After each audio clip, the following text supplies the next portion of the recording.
Hello student, I Muslima Aslam. This is lecture of computer graphics.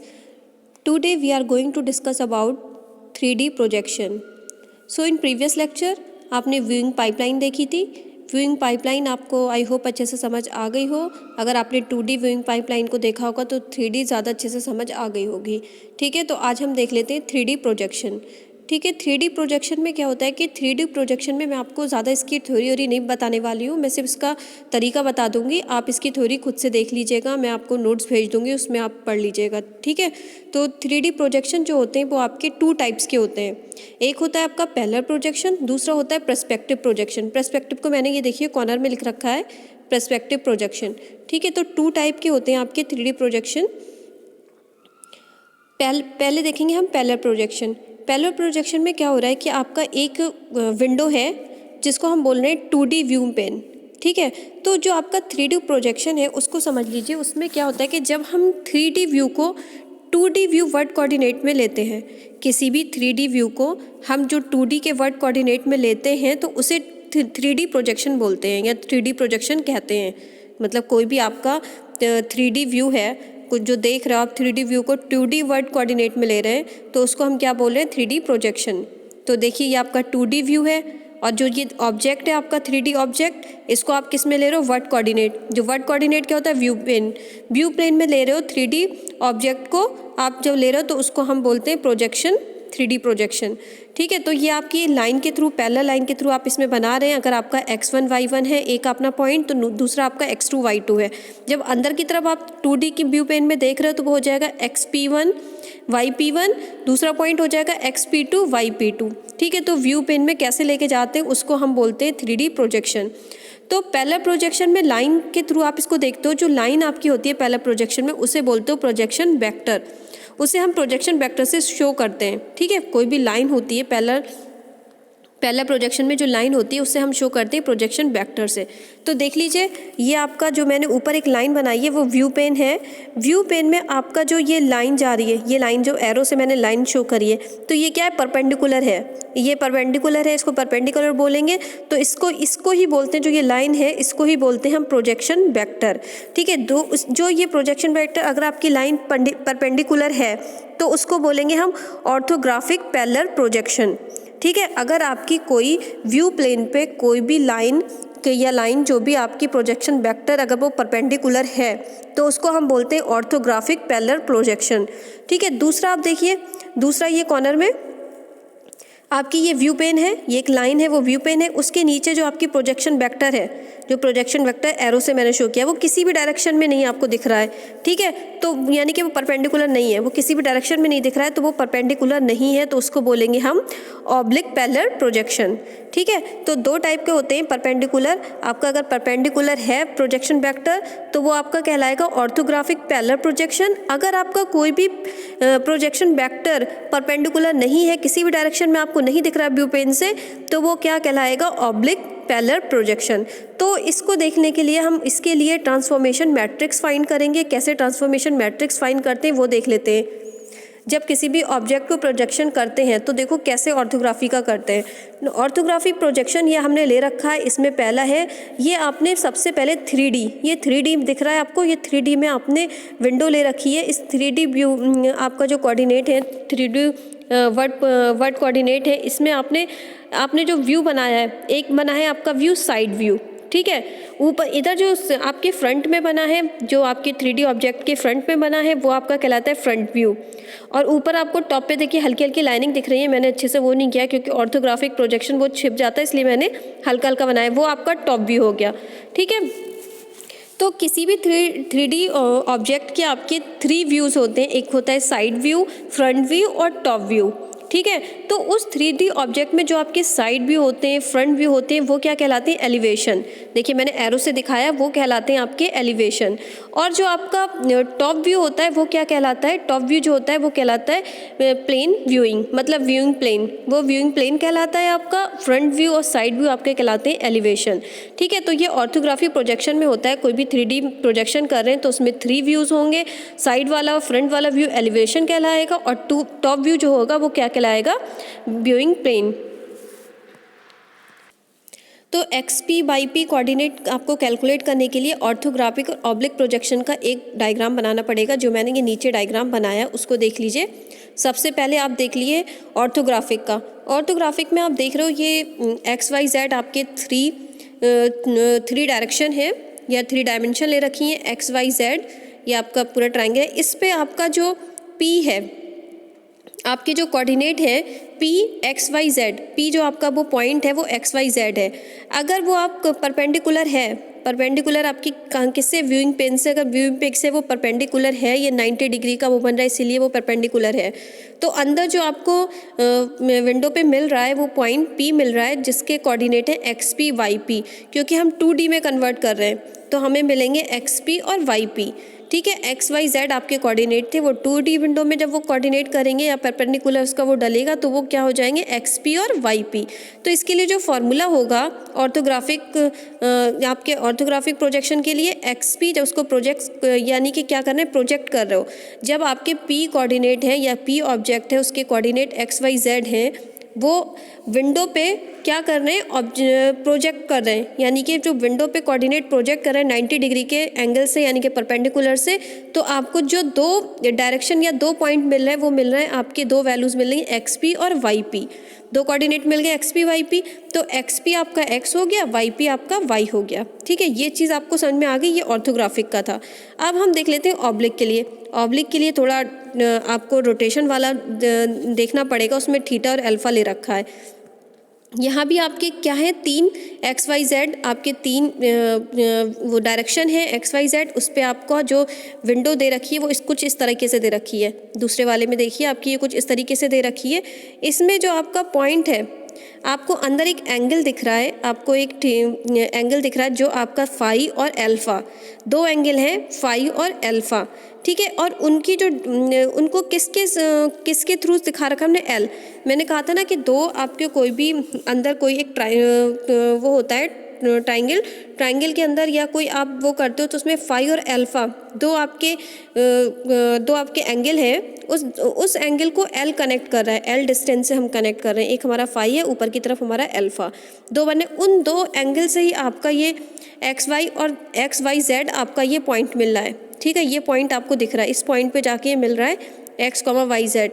ठीक है, तो इससे 2 मिलेंगे, ये आपका जो नीचे वाला कॉर्नर है एक्स कॉमा वाई, ऊपर की तरफ आपको जो पॉइंट मिलेगा एक्स पी वाई पी, क्योंकि अंदर आप जो प्रोजेक्ट करोगे वो एक्स कॉमा वाई को करोगे, ऊपर एक्स पी और वाई पी हो जाएगा। तो 2 आपके एंगल है, एक फाई और एक अल्फा, जिसकी डिस्टेंस है वो एल है।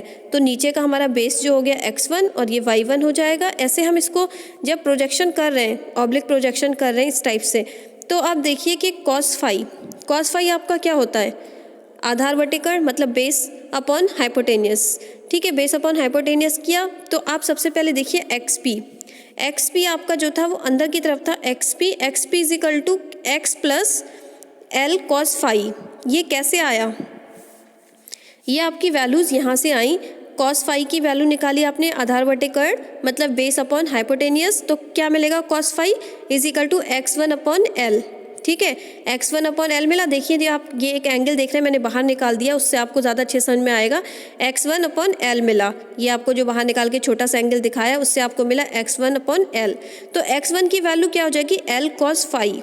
ठीक है, ऐसी एल कॉस फाई हो जाएगी। तो मैंने वही लिए एक्स पी जो आपका एक्स था, ये जो एक्स की वैल्यू आई है वो x1 की वैल्यू आई एल कॉस फाई, और यहाँ पे जो आपकी ऑब्लिक प्रोजेक्शन में मिली है X P equal to X plus L cos phi, और वाई पी डायरेक्शन में मिली है Y plus L sine phi, क्योंकि एल साइन फाई की जो साइन फाई की वैल्यू है वो क्या होगी, लंबवटिकर्ड मतलब आपका हो जाएगा परपेंडिकुलर अपॉन हाइपोटेनियस के लिए आपने y1 अपॉन एल, ये चीज़ आपकी वैल्यू निकल गई, y1 अपॉन एल, ये क्या निकल के आ जाएगा, y1 is equal to L sine phi.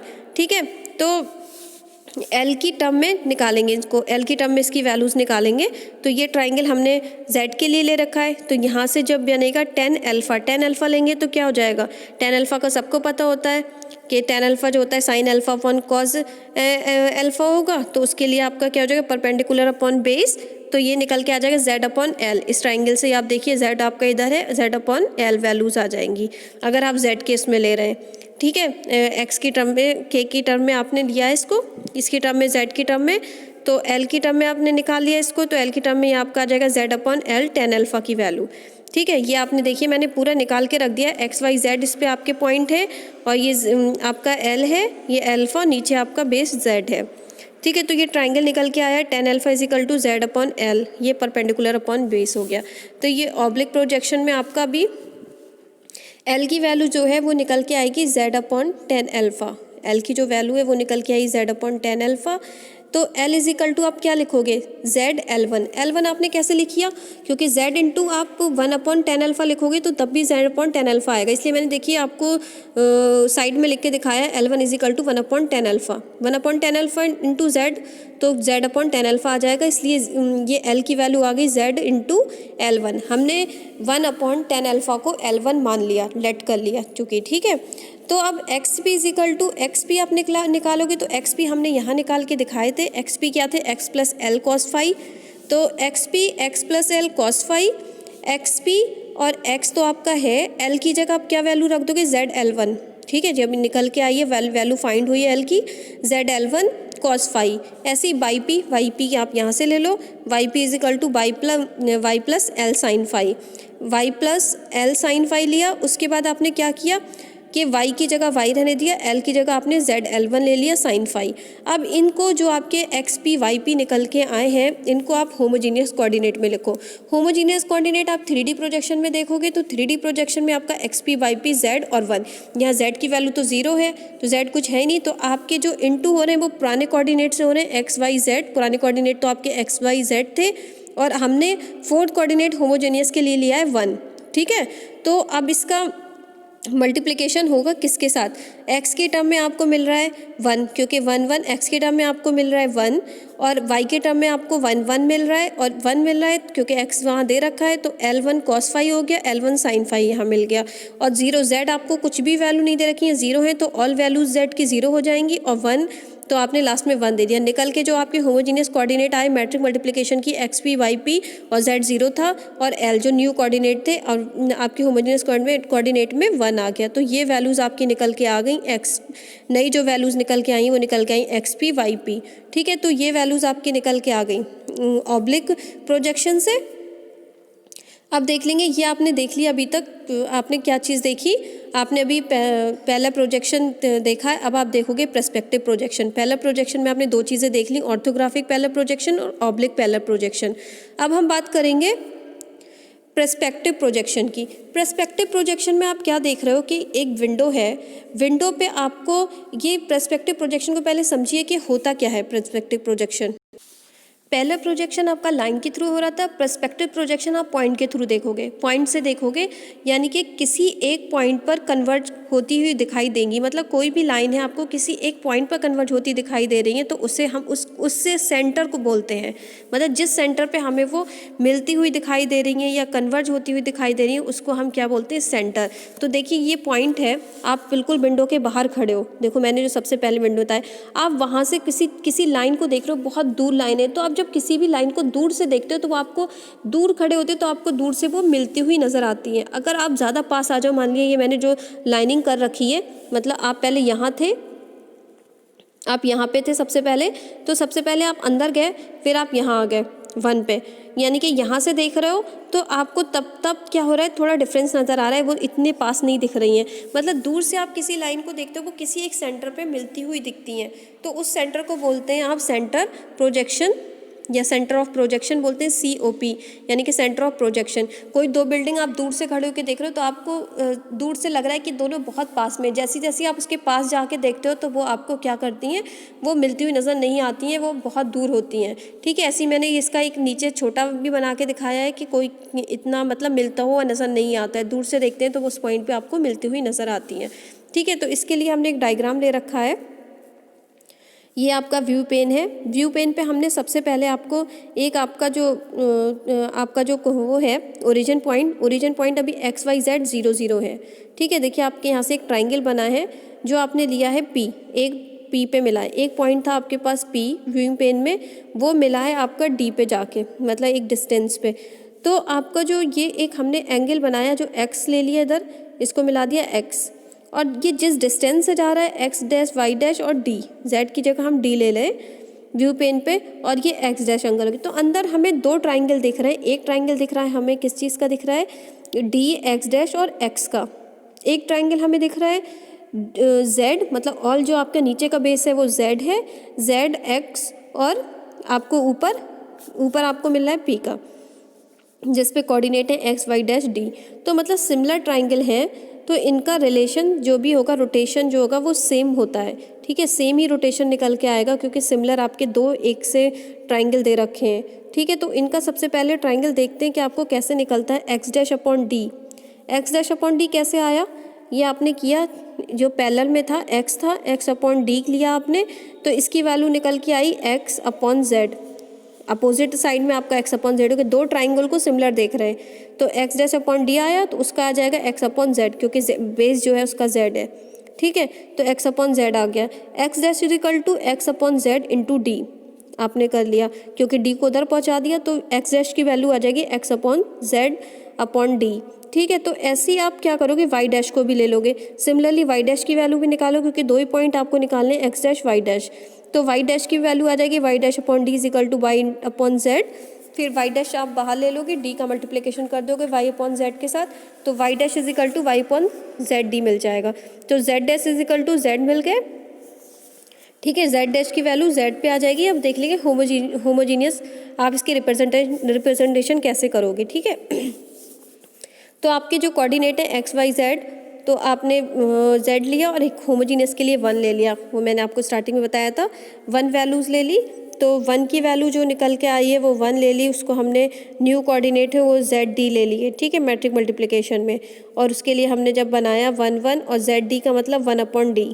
ठीक है, क्योंकि जेड कोऑर्डिनेट में, तो 1 अपॉन डी इसको ले लिया। एक्स डैश की वैल्यू क्या हो गई, X upon Z D, Z upon D. Y dash हो गया वाई अपॉन जेड डी, और जेड डैश आपका जेड था। ठीक है, उसकी वैल्यू जेड आ गई, और इसके बाद होमोजीनियस कोऑर्डिनेट आपने 1 के लिए जेड अपॉन डी। तो उसको देखो कैसे निकालते हैं, X dash Y dash Z upon D, X Y Z D. ठीक है, 1 में आपका ये निकल के आए, पुराने कोऑर्डिनेट ये हो गए। इसका होमोजीनियस कोऑर्डिनेट निकालोगे सिमिलरली निकलेगा। एक का निकाल के देख लिया हमने, X dash equal to X dash H था, उसकी वैल्यू एक्स आई है, और upon Z D. Y dash भी सिमिलरली वैसे ही आ जाएगा। तो ये आपके जो पॉइंट निकल के आए हैं वो क्या निकल के आए, पर्सपेक्टिव मैट्रिक्स रिप्रेजेंटेशन। जो पर्सपेक्टिव प्रोजेक्शन का मैट्रिक मल्टीप्लिकेशन आपका इस तरीके से निकल के आएगा, ये आपका डेरिवेशन था पर्सपेक्टिव प्रोजेक्शन का। ठीक है, अब ये वैनिशिंग पॉइंट देख लेते हैं। वैनिशिंग पॉइंट क्या होते हैं, ये आप देख रहे हैं 3D ऑब्जेक्ट है। इस 3D ऑब्जेक्ट से आपको कहीं आपका जो सेंटर पॉइंट मिलता हुआ नज़र आ रहा है आपको, तो वो किसी भी एक ऑब्जेक्ट के साथ कोई भी एक पॉइंट नज़र मिलता हुआ आ सकता है। तो ये वैनिशिंग पॉइंट ये होते हैं जो आपके, अब मान लिया कोई भी एक ऑब्जेक्ट है, उससे एक ही वैनिशिंग पॉइंट मिल रहा है, तो वो क्या कहलाएगा, 1 पॉइंट पर्सपेक्टिव प्रोजेक्शन कहलाएगा। अगर किसी ऑब्जेक्ट से 2 आपके वैनिशिंग पॉइंट मिल रहे हैं तो वो क्या कहलाएंगे, 2 पॉइंट पर्सपेक्टिव प्रोजेक्शन। अगर किसी भी ऑब्जेक्ट से आपके 3 वैनिशिंग पॉइंट मिल रहे हैं, जैसे आपको दिख रहा है नीचे वाले उसमें मैंने 3 दिखाए, वैसे तो दोनों में ही मैंने 3 दिखाए, तो ये आपका हो जाएगा 3 पॉइंट पर्सपेक्टिव प्रोजेक्शन कहलाएगा। तो वैनिशिंग पॉइंट ये होते हैं आपके। अब इसके बाद हम देख लेते हैं इसकी डेफिनेशन छोटी सी। In this projection object position are transform to the view plane along line that converge to a point. ठीक है, मैंने बताया था स्टार्टिंग में कि प्रोजेक्शन हम इसमें कैसे देखते हैं कि जब हम दो लाइन हमें कोई भी लाइन होती है वो हमें कन्वर्ज करती है, यानी कि किसी एक पॉइंट पे कन्वर्ज करती हुई मिलती नज़र आती है, तो उसको हम बोलते हैं प्रोजेक्शन रेफरेंस पॉइंट। और सेंटर प्रोजेक्शन पॉइंट जो मैंने आपको बताया उसे हम बोलते हैं सेंटर प्रोजेक्शन पॉइंट। ठीक है, तो या बोल सकते हो सेंटर ऑफ प्रोजेक्शन या centre point of centre projection point. ठीक है, तो ये आपका मतलब क्या था कि किसी भी एक पॉइंट पे कन्वर्ज होती हुई लाइन आपको दिखाई देती है, तो उस सेंटर को हम बोलते हैं सेंटर ऑफ प्रोजेक्शन, या बोल सकते हैं सेंटर प्रोजेक्शन पॉइंट। ठीक है, तो ये आपका हो गया 3D projection. I hope 3D projection आपने समझने की कोशिश की होगी। इसको समझ लीजिए और इसकी डेफिनेशन आप देख लीजिएगा, मैं आपको इसकी थ्योरी भेज दूंगी, उससे आपको अच्छे से क्लियर हो जाएगा। तो ये आपने इसका डेरिवेशन छोटा सा देख लिया, और कितने टाइप के होते हैं प्रोजेक्शन वो देखे। 2 टाइप के होते हैं, पैरेलल प्रोजेक्शन और दूसरा होता है आपका पर्सपेक्टिव प्रोजेक्शन।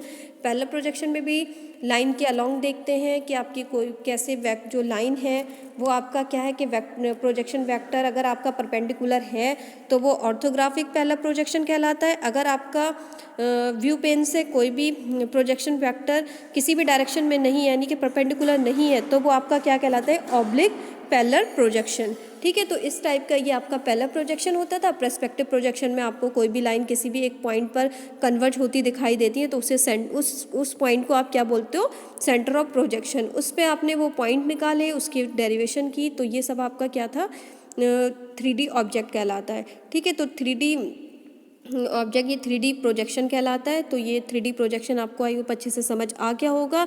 ये यूनिट 3 का आपका 3D प्रोजेक्शन आज कंप्लीट हो गया और नेक्स्ट लेक्चर में मैं आपको बताऊंगी 3D क्लिपिंग। तो अभी जो आपकी यूनिट 3 का लास्ट पॉइंट बचा है 3D क्लिपिंग, वो हम नेक्स्ट लेक्चर में क्लियर कर लेंगे। तो आज के लिए इतना ही। Thank you so much student.